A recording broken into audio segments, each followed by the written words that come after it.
योगीराम सूरत कुमार, योगीराम सूरत कुमार, योगीराम सूरत कुमार, जय गुरुराया। ओम अन्नामலை வாசாய வித்மகே வைகுண்ட ரூபாய தீமகி தன்னோ யோகி ராம் சுரத் குமார் பிரச்சோதயா. எல்லாமல்ல எம்பெருமான் யோகி ராம் சுரத் குமாருடைய அருள் மழையிலே நனைந்திருக்கக்கூடிய நம்ம அன்பான பக்தர்களை, நல்ல ஆடி மாசம் சாரல் காற்று, நல்ல தூறல் மழை, அப்படியே நம்முடைய பகவானை பற்றி பாடிய மாதிரி துயர் துடைக்க வந்ததம்மா பொன்னூஞ்சல். உங்களுடைய துயர்கள் எல்லாம் துடைக்க வந்திருக்குது பகவானுடைய பொன்னூஞ்சல். எல்லாமுள்ள ஏக பரம்பொருள் எம்பெருமான் யோகி ராம் சுரத் குமார் எவ்வளவு கருணையோட இந்த இடத்துல அமர்ந்திருந்திருந்தால் இந்த மாதிரி அற்புதங்கள் எல்லாம் நமக்கு நிகழ்த்தி தருவார் அப்படிங்கிறத நீங்க யோசிக்கணும். எவ்வளவு பெரிய அற்புதங்கள்! ஒரு குறுகிய நாட்களுக்குள்ளே இந்த அளவுக்கு அற்புதங்கள் வேற எங்கேயுமே நடந்ததில்லை. வேற ஒரு சில இடங்கள்ல ஊஞ்சல் இருக்கு, ஆனா எதுல இருக்கு? Stainless steel. சும்மா ரெண்டு கம்பியை போட்டு அதுல ரெண்டு இதை கட்டி சும்மா சாதாரணமா இருக்கு. எங்க மெயின் இடத்துல அப்படிதான் இருக்கு, மெயின் இடத்துல அப்படிதான் இருக்கு, அதுக்கு அடுத்த பிரான்ச்லயே அப்படிதான் இருக்கு. ஆனா நமக்கு பகவான் மிக அற்புதமான ஒரு ஊஞ்சலை நமக்கு அருளி, இதன் மூலம் நமக்கு ஒரு என்ன உணர்த்துறாருன்னா, நான் இங்க பரிபூர்ணமா கருணையோடு நான் இருக்கிறேன், உங்க எல்லாருக்கும் நான் அருள் புரிவேன், அதற்குண்டான மங்களகரமான காரியங்கள்லாம் அப்பப்ப பகவான் நடத்திட்டு இருக்கிறார். இந்த ஆடி பெருக்கு அப்படின்னா என்ன அர்த்தம்? உஷா உஷா சொல்லலன்னா தங்கம் சொல்லுவா. ஆடி பெருக்கு அப்படின்னு ஏன் ஒரு நிகழ்வு? எல்லாரும் பெரிய மேதாவிங்கிறாங்க, ஒருத்தருக்கும் ஒண்ணும் தெரிய மாட்டேங்குது. தங்கம் சொல்லுமா? தெரியாதா? அப்படியா? தெரியாதுன்னு சொல்லாம அது எப்படி சொல்ல? நீங்க சொன்னாதான் நல்லா இருக்கும்.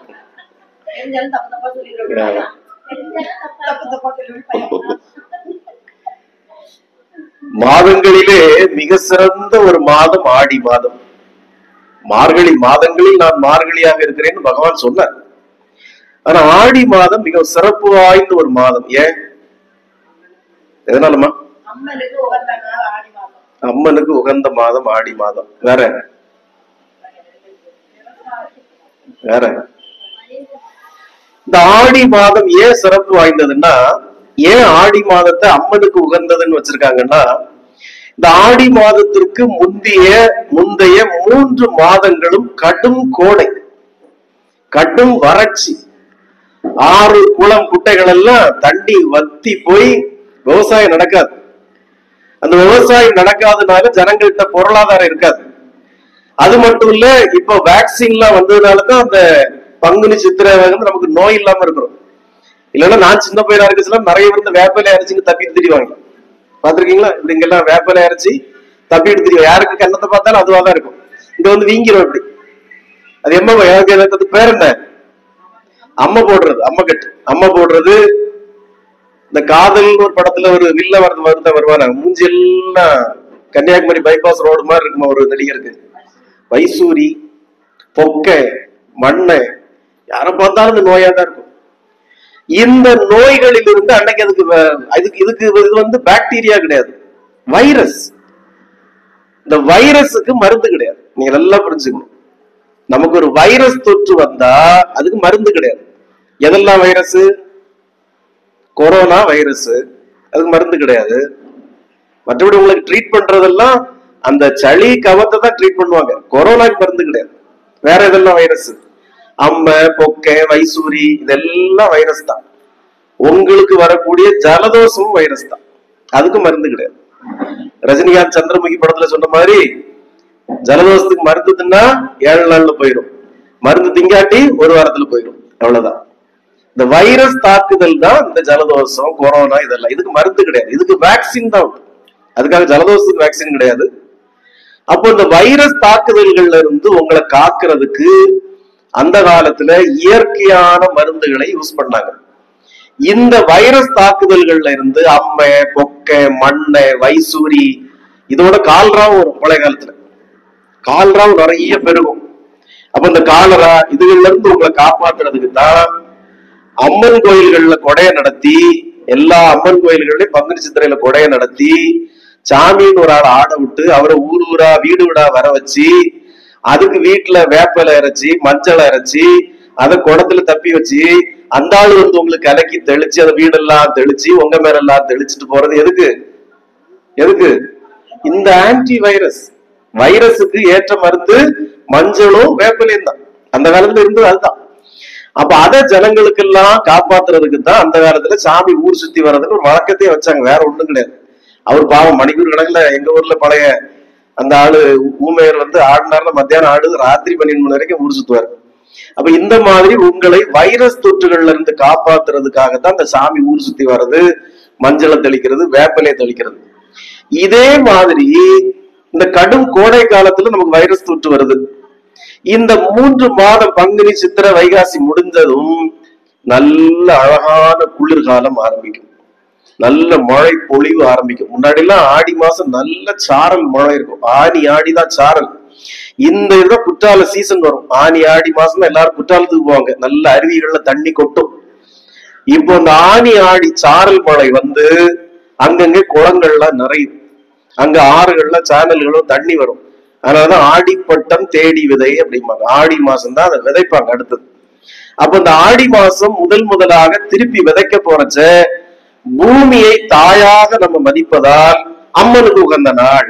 இந்த மாசம் போது அம்மனுக்கு வச்சு கொண்டாடு, அம்மன் கோயில்கள்ல கொண்டாடு, கூழு ஊத்து கஞ்சி ஊத்து அப்படிங்கிறதுனால பூமி தாய்க்கு செய்கிற மரியாதை அம்மனுக்கு செய்கிற மாதிரி ஒரு வழக்கத்தை வைத்தாங்க. அப்போ இந்த ஆடி பெருக்கு இதெல்லாம் எதுக்கு? ஆடி பெருக்கு ஏன் பெருக்கு? அது என்ன பெருக்கு தெரியல.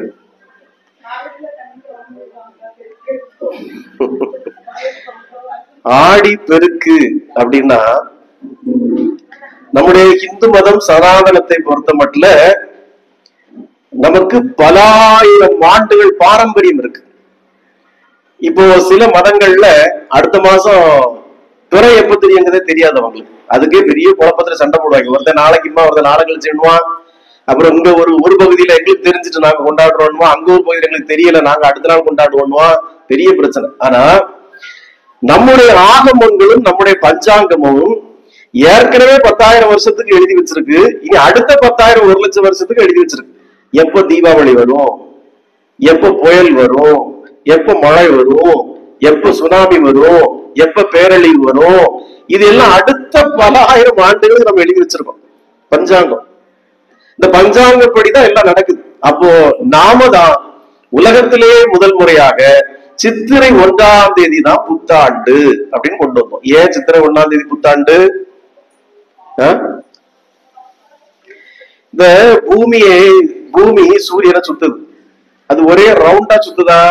இல்ல, கிடையாது. ஒரு நீள்வட்டத்துல சுத்தும்.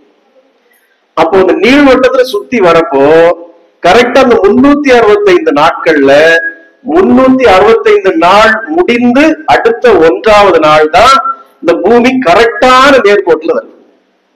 மற்ற 365 நாளும் அது சுத்துறது நீள்கோட்டுல சுத்தும். இந்த சித்திரை 1ஆம் தேதி தான் கரெக்டான இந்த நேர்கோட்டுக்கு வரும், திருப்பி அதுல சுத்தும். அதனால புத்தாண்டு. ஆனா அப்ப நம்மள ஜனவரி 1ஆம் தேதி புடிச்சு கொண்டாடுறாங்களா, ராத்திரி விடிய விடிய குடிக்கிறாங்களே, அது இதெல்லாம் வெள்ளைக்காரன் அவனுக்கு வசதிக்காக வச்சுக்கிட்டான். அவனுக்கு சூடு ஒத்துக்காது. அதனால ஒரு மாசம் வீட்டுல கடை போடலான்னு தான் டிசம்பர் மாசம் லீவு. பங்குனி சித்திரையில கோடை விடுமுறை, அவனுக்கு சூடு ஒத்துக்காது. அதனால அவன் அப்படி ஊட்டி கொடைக்கானல் குடும்பத்தோட கிளம்பிடுவான். அதனால கோர்ட்டுக்கு விடுமுறை, பள்ளிக்கூடத்துக்கு விடுமுறை, எங்களுக்கு சூட்ல இருக்க முடியாது அப்படிங்கிற வழக்கம். நமக்கு இந்தியர்களுக்கு சூடும் ஒண்ணுதான், குளிரும் ஒண்ணுதான், மழையும் ஒண்ணுதான், பனியும் ஒண்ணுதான், புயலும் ஒண்ணுதான். நம்முடைய தேசத்தில் மட்டும்தான் இந்த 5 பருவ காலங்களும் சரியாக வருது. 3 மாசம் இது, 3 மாசம் கோடை, 3 மாசம் மழை, 3 மாசம் குளிர், இப்படி கரெக்டா வருது. இது எதுக்காக வருது? இயற்கை எதுக்காக இப்படி வச்சிருக்கு? 3 மாசம் கோடை நல்ல சூடு, அடுத்த 3 மாசம் சாரல் மழை, அடுத்த 3 மாசம் நல்ல மழை, அடுத்தது நல்ல குளிர், அப்புறம் திரும்பி இப்படியா வச்சிருக்கு. நமக்கு வசந்தம் இப்படியா வச்சிருக்கு. இந்த 5 பருவ காலங்களும் வந்தாதான் மரம் செடி கொடிகள் எல்லாம் கரெக்டா வரும். எல்லாம் நம்ம சாப்பிடுற உணவுப் பொருட்கள் எல்லாம் கரெக்டா வரும். நம்முடைய தேகம் ஆரோக்கியம் பெறும். ஆக்சுவலி நம்ம வெயில்ல போனோம், மழையில நனையணும், குளிர்ல போகணும். ஆனா நம்ம இப்ப எல்லாத்தையும் நம்ம ப்ரொடெக்ட் பண்ணிக்கிறோம். நம்ம எல்லாத்தையும் ப்ரொடெக்ட் பண்றதுனால நமக்கு தாங்க முடியல. கோடை காலம் வந்தா அங்கெல்லாம் வேர்க்கூர் வந்துருது, குளிர்காலம் வந்தா ஜலதோஷம் காய்ச்சல் வந்துருது, கடும் குளிர்ல தாங்க முடியல, இதெல்லாம் தாங்க முடியல. ஆனா அடியன் கடும் குளிர் இருந்தாலும் நம்ம ஏசி போட்டுதான் தூங்குறது, இன்னும் குளிர் வேணும் அப்படின்னு. அதனால நீங்க இந்த பருவநிலைகளை நீங்க கடந்து போகணும். நம்முடைய நன்மைக்காக தான் இந்த பருவநிலைகள் வருது. ஒட்டுமொத்தமாக இந்த பிரபஞ்சம் எப்படி படைக்கப்பட்டிருக்குன்னா, இந்த கரெக்டா சித்திரை 1ஆம் தேதி நேர்கோட்டுல வர மாதிரி ஒவ்வொரு காலகட்டங்கள்ல நீங்க என்னென்ன செயல்கள் செய்கிறீங்களோ அது இந்த பிரபஞ்சம் உங்களுக்கு பல மடங்காக பிரதிபலிக்கும். நம்ம ஏற்கனவே சத்சங்கத்துல சொல்லியிருக்கோம், நீ அமாவாசை பௌர்ணமி அன்னைக்கு எவ்வளவு நீ நாமம் சொல்றியோ அது பல ஆயிரம் மடங்கு சொன்னதுக்கு சமம். அன்னைக்கு ஒரு அன்னதானம் கொடுத்தா அது பல பேருக்கு வழங்கியதாக சமம். அப்படி நிறைய சில குறிப்பிட்ட நாட்கள்ல நாம பாடுற நாமத்துக்கு, நாம செய்யற பூஜைகளுக்கு, நாம செய்யற தான தர்மங்களுக்கு பலன் அதிகம். புரியுதா? இப்ப சாஸ்திரத்திலே சிவபெருமானோ பார்வதியோ ஒரு பாவம் செய்தனால பூமிக்கு வந்தாங்கன்னா அவங்களுக்கும் எந்த நட்சத்திரத்துல, எந்த கோத்திரத்துல, எப்படி, என்னைக்கு எந்த பரிகாரத்தை செய்யணுங்கிறது இருக்கு. ராமனே இலங்கையில போய் ராவணனை கொண்டுட்டு வந்தப்போ என்ன பண்ணாரு? ராமேஸ்வரத்துல பரிகார பூஜை பண்ணார். ஒரு கொலை பண்ணிட்டோம், பரிகார பூஜை செய்தார். அப்ப இறைவனே மனித வடிவில் வந்தாலும் இங்க உள்ள சாஸ்திரம் சம்பிரதாயங்கள் அவங்களுக்கு பொருந்தும். இந்த சாஸ்திரம் சம்பிரதாயம் வேதங்கள் யாராலும் கண்டுபிடிக்கப்பட்டு உருவாக்கப்பட்டதல்ல. இது ஆல்ரெடி இந்த பிரபஞ்சத்திலே இருந்தது, ஒளி வடிவாக இருந்தது. எப்படி ஒளி வடிவு ஒலி வடிவெல்லாம் இருந்ததோ அதே போல நம்முடைய வேதங்களும் இங்க இருந்தது. அதை தொகுத்து உணர்ந்து தொகுத்து எழுதியவர்கள் தான் நம்முடைய வேத விற்பனர்கள், வியாசர். நீங்க நல்லா புரிஞ்சுக்கணும், எதுவும் நம்ம கிரியேட் பண்ணல, ஆல்ரெடி இங்க இருக்கு, கடவுள் வச்சிருக்காரு. அப்ப இந்த பிரபஞ்சத்தோட அமைப்பு என்ன? இந்த பிரபஞ்சத்தோட அமைப்பை நீங்க நல்லா புரிஞ்சுக்கணும். இங்க கடவுள் உங்களுக்கு தண்டனை தர்றது இல்லை.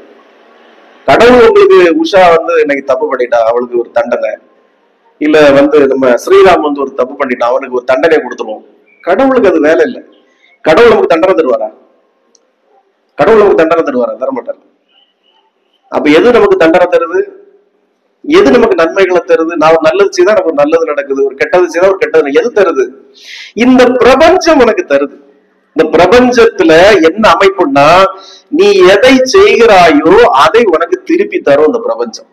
நீ கடல்ல குப்பை அள்ளி போடுற மாதிரி, கடல்ல குப்பையை போட்டேன்னா குப்பை என்ன செய்யும்? அடுத்த 10 அலையில கரையில விட்டு ஒதுக்கிடும், வாங்கிட்ட விட்டு வச்சுக்கிட்டு தந்துரும். அதான் உண்மை. இந்த பிரபஞ்சத்தினுடைய அமைப்பே நீ எதை இந்த பிரபஞ்சத்துல செய்கிறாயோ அதை திருப்பி உனக்கே தந்துரும். அதனாலதான் சித்தர்களும் யோகிகளும் ஞானிகளும் நல்லதே பேசு, நல்ல வார்த்தைகளை பேசுப்பா, நல்லதை சொல்லு, நல்லதை கேளு, நல்லதை செய், தீமையை செய்யாதன்னு எதுக்கு சொன்னாங்க? எதுக்கு சொன்னாங்க? நீ எதை செய்யறியோ அதை இந்த பிரபஞ்சம் உனக்கு திருப்பி தந்துரும், கையில கொண்டு தந்துரும், வச்சுக்கோன்னு. நீ தப்பவே முடியாது, நான் வாங்க மாட்டேன்னு போக முடியாது, போகவே முடியாது. அதனாலதான் நம்ம இந்த யோகி ராம் சரத்குமார் நாம பிரச்சார குடியில ஒவ்வொருத்தருக்கும் தலையால் அடிச்சு சொல்றோம், தயவு செய்து கவனமா இருங்க, இனியாவது சரியாகுங்க. முன்னாடி நம்ம வாழ்ந்த வாழ்க்கை வேற. இப்ப நான் ஏன் இப்படி மாறி இருக்கேன், அடியேனே அப்படி மாறி இருக்கிறோம். நம்ம உணர்ந்துட்டோம், இது அவ்வளவு நம்ம இது வரைக்கும் செய்ததெல்லாம் பாவம், இது வரைக்கும் செய்ததெல்லாம் அநியாயம், இது வரைக்கும் செய்ததெல்லாம் மகா பாவம். அப்ப நீங்க எப்படி பாவத்தையும் புண்ணியத்தையும் நீங்க கொண்டு போக முடியல. நாம கொண்டு போற 2 விஷயங்கள் என்னது? நாம இந்த பூத உடலை திறந்த பிறகு கொண்டு போற 2 விஷயம், பாவமும் புண்ணியமும்.